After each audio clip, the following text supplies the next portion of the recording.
ఆంధ్ర రాష్ట్రం నలుమూలల నుంచి మహిళా విభాగం సమావేశానికి వెళ్లాలన్న మీ పట్టుదల, కసి ఇవన్నీ రానున్న రోజుల్లో జగనన్నని ముఖ్యమంత్రిని చేయడానికి ఉపయోగపడతాయి. నేను మీ అందరికీ ఒక్కటే చెబుతున్నాను అని మాజీ హోంమంత్రి తానేటి వనిత అన్నారు.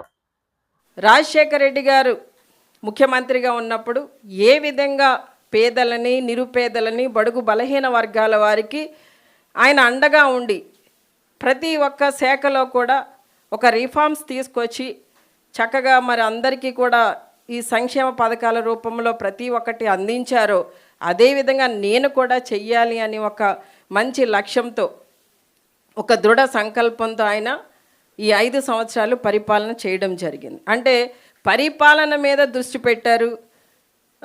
ఏదైతే మేనిఫెస్టోలో చెప్పారో అవన్నీ కూడా నెరవేరుస్తూ చెప్పనివి కూడా చేసి చూపించారు. అంటే పరిపాలన మీద అంత కాన్సన్ట్రేట్ చేశారు జగనన్న. రైతుల్ని ఎంత చక్కగా చూసుకున్నాము. రైతే రాజు అనే విధంగా మన జగనన్న వారిని చూశారు, గౌరవించారు, వారికి కావాల్సిన పెట్టుబడి ఇచ్చారు, పంట నష్టం ఇచ్చారు, ఇన్పుట్ సబ్సిడీ ఇచ్చారు. ఇలా ప్రతి విషయంలో కూడా రైతులను ఆదుకుంటూ వచ్చారు. అలానే రైతు భరోసా కేంద్రాలు ఏర్పాటు చేసి రైతులు ఇబ్బంది పడకుండా ఆ గ్రామంలోనే రైతులకు కావాల్సిన ప్రతి ఒక్కటి కూడా రైతు భరోసా కేంద్రాల ద్వారా అందించడం జరిగింది. మరి ప్రతి పంటకి కూడా జగనన్న చక్కటి గిట్టుబాటు ధరను కూడా ఇచ్చారు. మరి ఈ రోజున ఆ పరిస్థితి లేదు. ఇంకా సూపర్ 6 అంటారా, ఇంకా మనం దాని గురించి మాట్లాడడం కూడా అనవసరం. అసలు వాళ్ళు ఎంతసేపు కూడా అధికారంలోకి రావడానికి అసత్యాలు చెప్పి ప్రజలను నమ్మించి మోసం చేసి దగా చేసి ఈ రోజున అధికారంలోకి వచ్చిన తర్వాత ప్రజలను మర్చిపోయారు. ఇది ఎప్పటిది 2014లోది సేమ్ మళ్ళీ 24లో రిపీట్ అయ్యింది. అంటే వాళ్ళ పరిస్థితి ఎప్పుడూ అలానే ఉంది, కానీ మనమే మోసపోతూ ఉన్నాం. దయచేసి మీరంతా కూడా మరి గతంలో జగనన్న ప్రభుత్వంలో మహిళలు మహారాణులులానే చూశాడే తప్ప ఎక్కడా కూడా మహిళల్ని కించపరచడం కానీ, అవమానపరచడం కానీ, ఎక్కడ వాళ్ళని ఇబ్బంది పెట్టడం కానీ జరగలేదు. మరి అలా మనందరినీ మహారాణులుగా చూసిన జగనన్నని మళ్ళీ మన మహారాజుని చేసుకోవాలా లేదా? అందరం కష్టపడండి కాదు, కష్టపడదాం, పడి మళ్ళీ జగనన్నని ముఖ్యమంత్రిని చేసుకుందాం. మళ్ళీ చక్కటి సంక్షేమ పాలన ప్రజలందరికీ కూడా అందిద్దాం. ఇంకా మన మధ్య ఇంకా స్ట్రెంగ్త్ పెరిగింది, యూనిటీ పెరిగింది. సో అందరం కూడా ఇదే యూనిటీతో, ఇదే స్పిరిట్తో పనిచేద్దాం. ఖచ్చితంగా రాబోయే రోజులన్నీ కూడా మంచి రోజులే. జగనన్న కూడా మనల్ని వాళ్ళు ఏ విధంగా ఇబ్బంది పెడుతున్నారన్నది జగనన్నకి ఎప్పటికప్పుడు తెలుస్తుంది. ఖచ్చితంగా జగనన్న కూడా 2-3 స్టేట్మెంట్లో చెప్పున్నారు. నాథవరం మండలం సరుగుడు ప్రాంతంలో లెటరైట్ త్రవ్వకాలు జరుగుతున్నాయని వ్యవసాయ కార్మిక సంఘం రాష్ట్ర ఉపాధ్యక్షుడు డి వెంకన్న ఆరోపించారు. బుధవారం ఆయన మాట్లాడారు. అనకాపల్లి జిల్లా నాథవరం మండలం సరుగుడు ప్రాంతం ఏదైతే ఉందో ఈ సరుగుడు ప్రాంతంలోని ఫారెస్ట్ డిపార్ట్మెంట్ కానీ, పొల్యూషన్ కంట్రోల్ బోర్డు కానీ, దానికి సంబంధించినటువంటి ఈ రాష్ట్రంలో శాఖ మంత్రి కానీ ఉన్నారా లేదా అనేటువంటిది మేము ప్రశ్నిస్తూ ఉన్నాం. ఈరోజు నాథవరం మండలం సరుగుడు ప్రాంతం ఏదైతే ఉందో ఆ ప్రాంతంలోని కొండ శిఖర గ్రామాలు ఒకప్పుడు ఎటువంటి అభివృద్ధికి నోచుకోలేక, విద్యా, వైద్యం, ఉపాధి అవకాశాలు లేక, రోడ్ల సౌకర్యం లేక మా బ్రతుకులు మేము బ్రతుకుతున్నాం, మా అభివృద్ధి చెయ్యండి అని చెప్పేసి గిరిజనులు అభివృద్ధి కామడ దూరంలో వాళ్ళు మగ్గిపోతూ ఉంటే అటువంటి గిరిజన గ్రామాలని కూడా ఈరోజు కొన్ని వందలాది చెట్లని అడ్డగోలుగా ఫారెస్ట్ డిపార్ట్మెంట్ ఉన్నటువంటి ఏదైతే ఉన్నాయో అట్లా అడ్డగోలుగా నరికేసి ఆ చెట్లన్నీ కూడా ఈరోజు లాటరైట్ తవ్వకాలంటువంటివి ఇక్కడ చేపడతా ఉన్నారు. పొల్యూషన్, విపరీతమైనటువంటి పొల్యూషన్. రోజుకి దాదాపు 500 లారీలు అక్కడి నుంచి లాటరైట్ రాజబొమ్మంగి నుంచి ఆ పక్క వెళ్ళిపోతూ ఉంది. అటువంటి పొల్యూషన్ ఉన్నటువంటి ప్రమాదం అటువంటిది ఈరోజు ఉంది. ఈ రాష్ట్రంలో పవన్ కళ్యాణ్ గారు అటవీ శాఖ మంత్రిగా ఉన్నారు, పొల్యూషన్ కంట్రోల్ బోర్డు మంత్రిగా ఉన్నారు, ఇక్కడ పంచాయతీరాజ్ శాఖ మంత్రిగా ఉన్నారు, ఈ రాష్ట్రానికి ఉప ముఖ్యమంత్రిగా ఉన్నారు. ఇన్ని శాఖలు ఆయన దగ్గర ఉన్నాయి. మరి ఈ అటవీ బాట పట్టి ఏజెన్సీ తిరిగి గిరిజన ప్రాంతం అంతా తిరిగి గిరిజన ప్రాంతాలు అభివృద్ధి చేస్తాం, గిరిజనుల అమాయకులు, నోరు లేనోళ్ళు, వాళ్ళు అభివృద్ధి చేయాలని చెప్పేసి కంకణం కట్టుకున్నటువంటి పవన్ కళ్యాణ్ గారు ఈరోజు సరుగుడు ప్రాంతంలో లాటరైట్ అంత విచ్చలవిడిగా తవ్వుతూ ఉంటే, చెట్లు నరికేసి అడవిని నాశనం చేస్తూ ఉంటే, పొల్యూషన్ విపరీతంగా పోతూ ఉంటే పవన్ కళ్యాణ్ గారు ఎందుకు నోరు మెదపట్లేదు అనేటువంటిది మేము ప్రశ్నిస్తూ ఉన్నాం. ఆయనకి ఇది పట్టదా అని చెప్పేసి మేము అడుగుతా ఉన్నాం. ఏజెన్సీ అటవీ పాట బట్టి గిరిజనులు ఆ ప్రాంతం తిరిగినప్పుడు, అయ్యో మా గ్రామాలకు వచ్చారు, మా గిరిజనులు అభివృద్ధి చేస్తారు, మా ప్రాంతం అంతా అభివృద్ధి అవుద్ది అనేటువంటి ఎంతో ముచ్చటపడినటువంటి గిరిజనులకి ఈరోజు నిరాశ మిగిలిందనేటువంటిది స్పష్టంగా చెప్పొచ్చు. ఎందుకనంటే పవన్ కళ్యాణ్ గారు ఈరోజు అటవీ పాట పట్టడం అని అంటే ఆ గిరిజనులు అభివృద్ధి చేయడానికి కాదు, అటవీలోని ఈరోజు అడవిలోని ఎటువంటి ఖనిజాలు ఉన్నాయి, ఎటువంటి గనులు ఉన్నాయి, అడవిలోని ఏటి కార్పొరేట్ సంస్థలకు దోసి పెట్టొచ్చు, వాళ్ళకి ఏం అప్పచెప్పొచ్చు అంటే దానికి తిరుగుతూ ఉన్నారు తప్ప ఈరోజు గిరిజనులు అభివృద్ధి చేయడానికి కాదు అనేటువంటి స్పష్టంగా ఈరోజు అర్థమవుతా ఉంది. నిజంగా గిరిజనుల మీద ప్రేమ ఉంటే వెంటనే అక్కడ ఉన్నటువంటి లాటరైట్ ఆపండి అని చెప్పేసి మేము ప్రశ్న అడుగుతా ఉన్నాం. అక్కడ ఉన్నటువంటి చెట్లు నరికివేతను ఆపండి అని చెప్పేసి అడుగుతా ఉన్నాం. ఇవన్నీ మానేసి ఈరోజు మేము గిరిజనులు అభివృద్ధి చేస్తామనంటే ఇది నమ్మశక్యం కాదు. గిరిజనులు మిమ్మల్ని నమ్మరు అనేటువంటిది మేము స్పష్టంగా చెప్పదలుచుకున్నాం. అందుకని ఇక్కడ లాటరైట్ అనేటువంటిది ఒకప్పుడు గిరిజనేతరుడైనటువంటి జరతా లక్ష్మణరావుకి ఇచ్చారు. అది ఈరోజు గిరిజనుడు అని చెప్పేసి రికార్డులు మార్చేసి తారుమారు చేసేసి మళ్ళీ జరతా లక్ష్మణరావుకి ఈరోజు లాటరైట్ తవ్వకాలకు అనుమతులు ఇచ్చారు అని అంటే ఈ ప్రభుత్వం ఎంత దుర్మార్గంగా వ్యవహరిస్తుందంటే మనకు స్పష్టంగా అర్థమవుతా ఉంది. మొత్తం లోకం అంతా కోడే కోస్తుంది.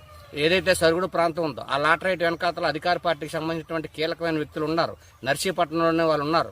వాళ్ళు ఈరోజు లాటరైట్ తవ్వకాలు చేపడతా ఉన్నారు. జరతా లక్ష్మణరావుకి లాటరైట్ తవ్వుకునేటువంటి అంత శక్తి లేదు, సామర్థ్యం లేదు. ఆయన సామాన్యమైన వ్యక్తి. బినామీలు ఈరోజు కోట్లకు పడగెత్తిన వాళ్ళు ఆ విధంగా లాటరైట్ తవ్వకాలు చేపడతా ఉన్నారు. దీన్ని ఆపండి అని చెప్పేసి ప్రజలు ఏడుకుంటా ఉన్నారు. అక్కడ ఉన్నటువంటి కొండ శిఖరం ఉన్నటువంటి గిరిజన గ్రామాలు ఏదైతే ఉన్నాయో, మా గ్రామాలు పోతున్నాయి, గెడ్లు పోతున్నాయి, మా పొల్యూషన్ అయిపోతున్నాం, మా ప్రాణాలు పోతున్నాయి, మా గర్భకోశ వ్యాధులు వస్తున్నాయి, క్యాన్సర్ వస్తుంది. చాలా ప్రమాదమైనటువంటి వ్యాధులు ఈ బాక్సైట్ లాటరైట్ బుసుగులు ఉన్నటువంటి బాక్సైట్ వల్ల ప్రమాదం ఉందనేటువంటిది వాళ్ళు చెప్తా ఉన్నారు. అయినా కానీ ప్రభుత్వాన్ని సేమ కుట్టినట్లేదు.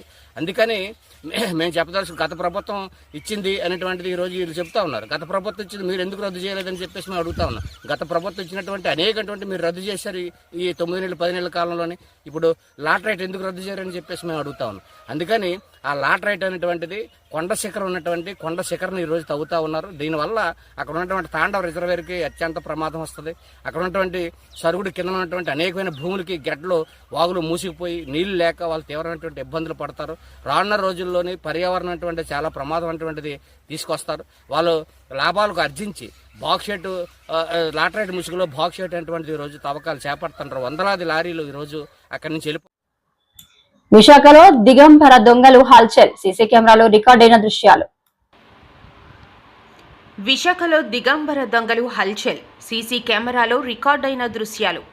విశాఖలో దిగంబర దొంగలు హల్చల్ చేస్తున్నారు. విశాఖలోని MBP sector 6 Sri Venkateswara temple park ఎదురుగా ఉన్న ఇంట్లో సోమవారం అర్ధరాత్రి దొంగతనం జరిగింది. ఆ విజువల్స్ సీసీ కెమెరాలో రికార్డ్ అయ్యాయి. పక్కపక్కనే ఉన్న ఇళ్లలో దొంగతనాలు చేస్తూ సీసీ కెమెరాలు దొరికిపోయాడు. పార్కుకి ఎదురుగా ఉన్న ఇంట్లో చొరబడి ఇంట్లో ఉన్న డబ్బులు కాజేసి వస్తువులను పక్కింట్లో చిందరవందరగా పడేసి వెళ్లిపోయాడు. దొంగతనాలు జరుగుతున్నాయని ముందుగానే గుర్తించి ఇంటి యజమాని రేవూరి నాగరాజు 6 నెలల క్రితం ఇంటికి సీసీ కెమెరాలు అమర్చారు. దొంగతనం జరిగిన విజువల్స్ సీసీ కెమెరాలో రికార్డ్ అయ్యాయి. దొంగలు దిగంబరంగానే దొంగతనాలు చేస్తుండటం విశేషం. ఈ విషయమై దొంగతనం జరిగిన ఇంటికి సంబంధించిన బాధితులు సీసీ కెమెరా ఫుటేజ్ ఆధారంగా పోలీసులకు ఫిర్యాదు చేశారు. కాగా వేసవి రాత్రి సమయంలో ఇళ్లల్లో ఉండేవారు జాగ్రత్తగా ఉండాలని పోలీసులు హెచ్చరిస్తున్నారు. రాష్ట్రంలోనే ప్రముఖ పర్యాటక కేంద్రంగా కృష్ణదేవిపేట అల్లూరి సీతారామరాజు పార్కును అభివృద్ధి చేసేందుకు చర్యలు చేపట్టినట్టు శాసనసభ స్పీకర్ చింతకాయల అయ్యన్న పాత్రుడు స్పష్టం చేశారు. అల్లూరి పార్క్లో 20 లక్షలతో ఎంపీ నిధులతో అభివృద్ధి పనులు. శాసనసభ స్పీకర్ చింతకాయల అయ్యన్న పాత్రుడు. రాష్ట్రంలోనే ప్రముఖ పర్యాటక కేంద్రంగా కృష్ణదేవిపేట అల్లూరి సీతారామరాజు పార్క్ను అభివృద్ధి చేసేందుకు చర్యలు చేపట్టినట్లు శాసనసభ స్పీకర్ చింతకాయల అయ్యన్న పాత్రుడు స్పష్టం చేశారు. బుధవారం గొలుగొండ మండలం కృష్ణదేవిపేట గ్రామంలో ఉన్న అల్లూరి నందనవనాన్ని ఆయన సందర్శించారు. అల్లూరి పార్క్లో చేపట్టే అభివృద్ధి పనులను పర్యాటక శాఖ ఇంజనీరింగ్ అధికారులతో కలియ తిరిగి చర్చించారు. అనంతరం ఏర్పాటు చేసిన విలేకరుల సమావేశంలో అయ్యన్న పాత్రుడు మాట్లాడుతూ అల్లూరి పార్క్ను అభివృద్ధి చేసేందుకు రాష్ట్ర పర్యాటక శాఖ మంత్రి కందుల దుర్గేష్ సంపూర్ణ సహకారం అందిస్తానని తెలిపారని అన్నారు. అలాగే తన స్నేహితులు 10 మంది పార్లమెంట్ సభ్యులను సంప్రదించడంతో ఇప్పటికే విజయనగరం ఎంపీ కలిసెట్టి అప్పలనాయుడు, నెల్లూరు రాజ్యసభ సభ్యులు మస్తాన్ వలీ చెరో 10 లక్షల రూపాయలు నిధులు మంజూరు చేశారన్నారు. మిగిలిన 8 మంది ఎంపీల ద్వారా వచ్చే నిధులతో అల్లూరి పార్కును సర్వాంగ సుందరంగా తీర్చిదిద్దేందుకు చర్యలు చేపట్టామని తెలిపారు. ముఖ్యంగా అల్లూరి పార్క్లో సోలార్ సిస్టంతో విద్యుత్ అలంకరణ, వివిధ ప్రాంతాల నుంచి వచ్చే వారికి భోజన సదుపాయం కొరకు డైనింగ్ హాల్ చేపట్టనున్నట్లు తెలిపారు. పార్క్ను దశల వారీగా పూర్తి స్థాయిలో అభివృద్ధి చేస్తామని తెలిపారు. ఈ కార్యక్రమంలో మాజీ జెడ్పీటీసీ చిటికెల తారక వేణుగోపాల్, మాజీ MPP Adigarla Appalanaidu, Velama corporation director Suryachandra, నాయి బ్రాహ్మణ రాష్ట్ర డైరెక్టర్ పుల్లేటి కుర్తి రమేష్, చోద్యం sarpanch Adapureddy Gopalakrishna, Narsipatnam DSP Srinivas, circle inspector Revathamma, Krishnadevapeta SI Y Tarakeswararao, పర్యాటక శాఖ EE K Vijayabhaskar Reddy, DE Satyanarayana, AE Sitarama Rao తదితరులు పాల్గొన్నారు. కలిసెట్టి అప్పలనాయుడు గారని విజయనగరం ఎంపీ గారు 10 లక్షల రూపాయలకి వారు శాంక్షన్ ఆర్డర్ ఇచ్చారు, లెటర్ పెట్టారు. ఆల్రెడీ వచ్చేసింది అది. తర్వాత పేదా మస్తాన్ రావు గారని అతను నెల్లూరు జిల్లా, అతను రాజ్యసభ మెంబరు, నాకు మొదటి నుంచి బాగా స్నేహితుడు. అతను కూడా లెటర్ రాస్తే అతను ఒక 10 లక్షల రూపాయలు ఇచ్చాడు. మిగతా ఎనమండి నుంచి నాకు ఇచ్చారు, ఎప్పుడే రాలేదు, అది కూడా వస్తుందని ఆశిస్తున్నాను. ఈ లోపుని అందాక 20 లక్షల మంది జరుగుతుంది కాబట్టి 20 లక్షల రూపాయలతోటి ఈ కార్యక్రమాలన్నీ స్టార్ట్ చేయమని చెప్పి మన అవగాహన తీసుకురావడం జరిగింది. అంచెలంచెలుగా మిగతా ఎనమండి ఇస్తే 10 మంది, ఇద్దరితో 10 మంది అవుతారు. 10 కోటి రూపాయలు అవుతుంది. కోటి రూపాయలతో ఇచ్చి మనం అనుకున్నవి కూడా అయిపోతాయి కాబట్టి ఇది ఒక సక్సెస్ఫుల్ చేయాలని దీంతో కార్యక్రమం తీసుకోవడం. మన ప్రాంతం తరఫున, నా తరఫున, మీ అందరి తరఫున, ప్రజలందరి తరఫున, అల్లూరి సీతారామరాజు అభిమానుల తరఫున కలిసెట్టి అప్పలనాయుడు గారు విజయనగరం ఎంపీ గారికి, పేదో మస్తాన్ రావు గారు నెల్లూరు రాజ్యసభ మెంబర్ గారికి మనస్ఫూర్తిగా నాకు ధన్యవాదాలు తెలియజేస్తూ, ఇంకా 8 ఎంపీలు కూడా త్వరలోనే వారికి ఆర్థిక సాయం చేయమని చెప్పి వారిని కూడా మీ ద్వారా పెట్టారు. కార్యక్రమాలు ఎన్నో చేశారు. ఎక్కడ లైట్ వేయాలా, ఎక్కడ మెట్లు ఉండాలా, ఎక్కడ స్పాట్ లైట్లు ఉండాలా అన్న ఐడియాలు బాగుంటుంది అని చెప్పి వాళ్ళు కూడా ఇక్కడ రమ్మంటే వచ్చారు. ఆధార్ సిస్టమ్ పెట్టాలని కదా, అంటే ఎన్ని బల్బులు వేస్తాం కాబట్టి హెవీ వోల్టేజ్ ఉంటుంది కాబట్టి కరెంట్ బిల్ ఎక్కువ వస్తుంది. మరి కరెంట్ బిల్ కట్టాలంటే మరి ప్రతి నెల ఎవరెత్తారో అర్థం కాని పరిస్థితి కాబట్టి సోలార్ పెడేస్తే ఇంకా కరెంట్ బిల్ కూడా రాకుండా సోలార్ తోటి లైట్ వెళ్ళి పరిస్థితి వస్తాను తీసుకెళ్ళి సోలార్ కూడా పెట్టాలని డిసైడ్ చేసాం. సోలార్ అతను కూడా వచ్చారు, చూసి పెట్టడానికి 2 ఏర్పాటు చేయడం కోసం ప్లాన్ చేసి వాళ్ళు కూడా ఒకసారి చూస్ చేస్తే రేపు 2-3 రోజుల్లో డిజైన్ చేస్తారు. డిజైన్ ప్రకారంగా ఒక్కొక్క కార్యక్రమం చేయాలన్నది నా అభిమతం. రెండోది ఎప్పుడు చెప్పాను, స్కూల్ పిల్లలకు కూడా ఇది అలవాటు చేయాలి. అనకాపల్లి జిల్లాలో ఉన్న స్కూల్ పిల్లలందరూ కూడా అల్లూరి సీతారామరాజు ఆదివారం పూట, సెలవుల పూట వచ్చి వాళ్ళు కూడా అల్లూరి సీతారామరాజు అంటే చెప్పడానికి బాగుంటుంది కాబట్టి ఆ పిల్లలకి కూడా సదుపాయం వాళ్ళు వస్తే భోజనం చేయడానికి ఒక డైనింగ్ హాలు, టాయిలెట్స్ ఎన్నో ఉండాలని చెప్పి నిర్ణయం తీసుకొని దాన్ని కూడా బాగు చేయాలని చెప్పి నిర్ణయం తీసుకోవడం జరిగింది. అయితే ప్రభుత్వం టూరిజం డిపార్ట్మెంట్ మన మహిళలంతా జగనన్నను మరోసారి సీఎం చేసుకుందాం. కూటమి ప్రభుత్వం ప్రజలను నిలువున మోసం చేసింది. చంద్రబాబు పాలనలో మహిళా లోకం కుమిలిపోతుంది. నాడు జగనన్న హయాంలో మహిళ పక్షపాత ప్రభుత్వం కొనసాగింది. ఏపీలో కూటమి ప్రభుత్వం కుట్రలకు ప్రజానాయకుడైన జగనన్నకు యుద్ధం జరుగుతుంది అని వైసీపీ ఎమ్మెల్సీ కళ్యాణి అన్నారు. గత 5 సంవత్సరాలు కూడా మన జగన్మోహన్ రెడ్డి గారు ఏ మహిళల కోసమైతే తాపత్రపడ్డారో ఆ మహిళల అండతోనే మనం మళ్ళీ జగనన్నను ముఖ్యమంత్రి చేయాలి. చంద్రబాబు నాయుడు గారు కానీ కూటమి ప్రభుత్వం పూర్తిగా వాళ్ళకి నెట్ట నిలువుగా మోసం చేసింది. ఎన్నో హామీలు ఇచ్చారు, ఏ ఒక్కటి నెరవేర్చలేదు. కాబట్టి ఈరోజు మహిళలు తమలో తాము కుమిలిపోతూ ఉన్నారు. గత 5 ఏళ్ళు జగనన్న మహిళల్ని ఆర్థికంగా, రాజకీయంగా, సామాజికంగా ఉన్నత స్థానంలో కూర్చోబెట్టడానికి ఎంతగానో కృషి చేశారు. ఆ రోజైతే మహిళా పక్షపాత ముఖ్యమంత్రిగా ఉంటే ఈరోజు మహిళా ద్వేషి ముఖ్యమంత్రిగా ఈరోజు చంద్రబాబు నాయుడు గారి పాలన సాగుతూ ఉండే పరిస్థితి మనం చూసాం. ఈరోజు ఈ రాష్ట్రంలో తీసుకుంటే కూటమి ప్రభుత్వం తాలూకా కుట్రలకు ప్రజానాయకుడైన మన జగనన్నకి మధ్య యుద్ధం జరుగుతూ ఉంది. అలాగే చంద్రబాబు నాయుడు గారి వంచనకు జగనన్న విశ్వసనీయతకు మధ్య యుద్ధం జరుగుతూ ఉండే పరిస్థితి. చంద్రబాబు నాయుడు గారి వెన్నుపోటు రాజకీయాలకు అలాగే జగనన్న పోరాట పటిమకు మధ్య యుద్ధం ఈరోజు ఈ రాష్ట్రంలో జరుగుతూ ఉండే పరిస్థితి మనందరం చూస్తూ ఉన్నాం. అసలు ఈ యుద్ధంలో మన మహిళలందరూ కూడా శవంగుల్లా పోరాటం చేయాల్సిన అవసరం ఎంతైనా ఉంది.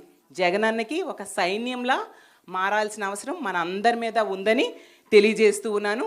కాబట్టి రానున్న రోజుల్లో జగనన్న పాదయాత్ర 2.0 ప్రారంభమవుతుంది.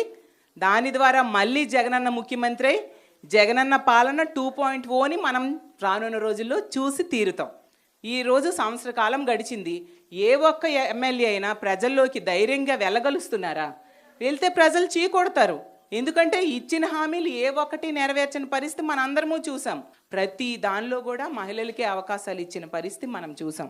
కాబట్టి మనం జగనన్నకి మళ్ళీ ముఖ్యమంత్రిగా చేసుకోవాల్సిన అవసరం మన అందరి మీద ఉంది. ఈరోజు తీసుకుంటే మద్యం ఏరులై పారుతూ ఉండే పరిస్థితి, ఎక్కడ చూసినా బెల్ట్ షాప్స్, దానివల్ల మహిళల మీద అఘాయిత్యాలు విపరీతంగా పెరిగిపోతూ ఉండే పరిస్థితి. దాని మీద దృష్టి పెట్టట్లేదు. ఎంతసేపు కూడా రెడ్ బుక్ రాజ్యాంగం ఎలా అమలు చేయాలన్న దాని మీదే పోలీస్ వ్యవస్థను ఉపయోగిస్తున్నారు తప్ప మహిళల రక్షణ కోసం కానీ ప్రజల రక్షణ కోసం కానీ ఏ మాత్రం ఉపయోగించని పరిస్థితి. ఈరోజు మహిళలు స్కూల్కి వెళ్ళేటప్పుడు కూడా వాళ్ళ మీద అఘాయిత్యాలు జరుగుతున్నాయి. కాలేజీలకు వెళ్తున్నప్పుడు, పనికి వెళ్తునేటప్పుడు, ప్రతి దగ్గర కూడా ఈవెన్ వ్యవసాయ పనులకు వెళ్ళేటప్పుడు కూడా వాళ్ళ మీద అఘాయిత్యాలు జరుగుతూ ఉండే పరిస్థితి. అంటే మహిళలకి ఈ కూటమి ప్రభుత్వంలో ఇంట్లో రక్షణ లేదు, బయట కూడా రక్షణ లేని పరిస్థితి మనం చూస్తూ ఉన్నాం. అసలు చంద్రబాబు నాయుడు గారు సూపర్ 6లు ఇస్తామని చెప్పారు, కానీ ఒక్క మహిళకైనా ఫ్రీ బస్ ఇచ్చారా చెప్పండి? అలాగే ఒక్క ఉద్యోగం ఇవ్వలేదు, ఒక్క మహిళకు కూడా మహాశక్తి పథకం ఇవ్వలేదు, ఒక్క మహిళకు కూడా అమ్మఒడి ఇవ్వలేదు, అలాగే ఒక్క మహిళకి ఫీజు రీఎంబర్స్మెంట్ ఇవ్వలేదు, ఒక్క మహిళకి ఇంటి స్థలం ఇవ్వలేదు. అంత దారుణంగా మోసం చేశారు. ఈ కూటమి ప్రభుత్వంలో సూపర్ 6లు అమలవుతున్నాయి. ఏంటో చెప్పాలా? ఏం సూపర్ 6లు అమలవుతున్నాయో? బెల్ షాప్స్, అలాగే పెర్మిట్ రూమ్లు, పేకాట క్లబ్బులు, గంజాయి, డ్రగ్స్, ఆడబిడ్డలపై అఘాయిత్యాలు, ఈ సూపర్ 6లు మాత్రం ఈ కూటమి ప్రభుత్వంలో అమలవుతూ ఉన్న పరిస్థితి మనం చూసాం.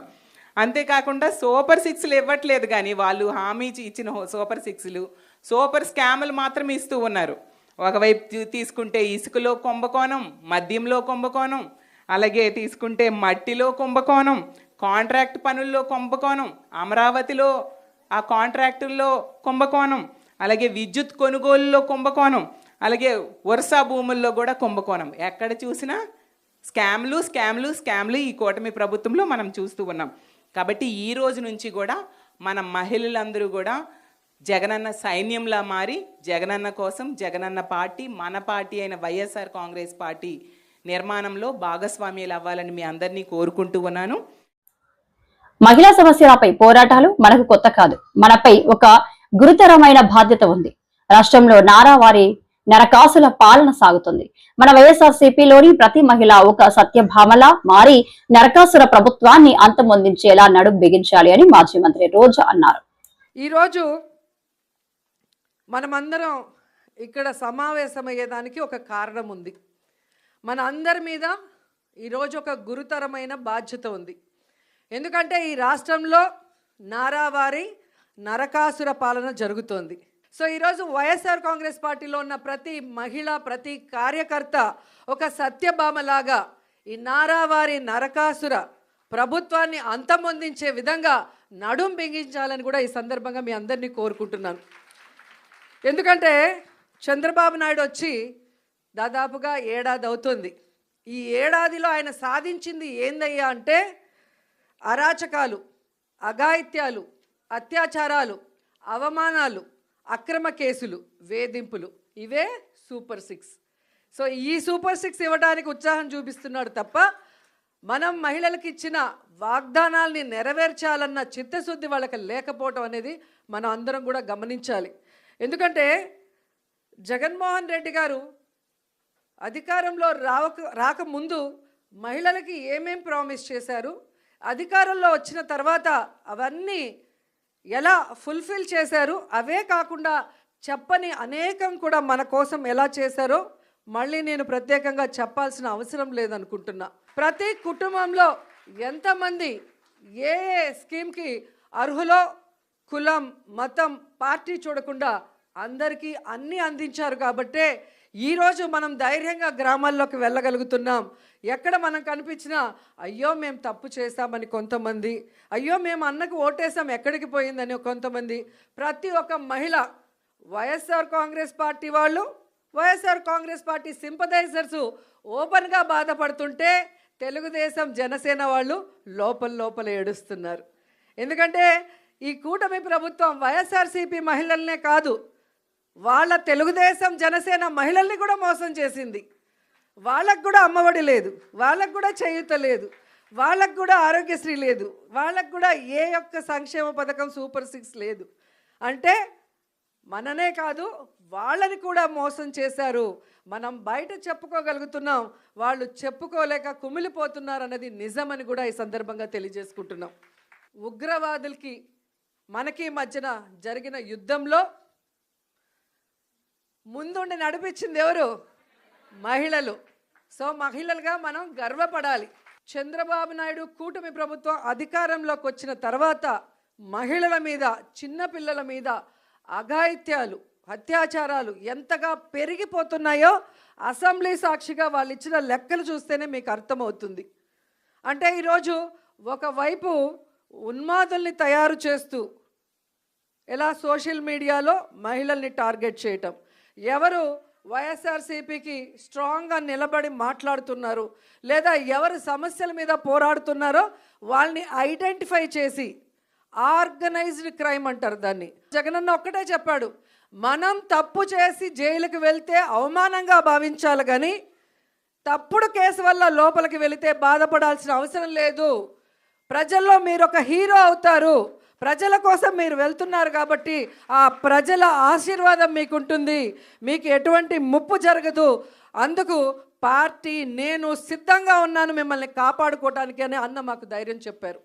అధికారంలో ఉన్న, అపోజిషన్లో ఉన్న మనని, ప్రజల్ని సొంత బిడ్డల్లాగా ఆయన ఎప్పుడూ ఆదరిస్తారు, మనకు ఎప్పుడూ అండగా ఉంటారు. కాబట్టి అలాంటి మంచి వ్యక్తి మళ్ళీ ముఖ్యమంత్రి అయితే ప్రజలు బాగుంటారు, రాష్ట్రం అభివృద్ధి చెందుతుంది, మనం అందరం కూడా గౌరవమైన స్థానంలో ఉంటాము అన్న విషయం మీ అందరికీ తెలియజేసుకుంటూ, రాబోయే కాలంలో మహిళా సమస్యల మీద పోరాటం కోసమైనా, మహిళల హక్కులు సాధించడానికి నిలదీయటానికైనా మీ అందరికీ అండగా మేమంతా ఉంటామని మాట ఇస్తూ సెలవు తీసుకుంటున్నాను. జై జగన్.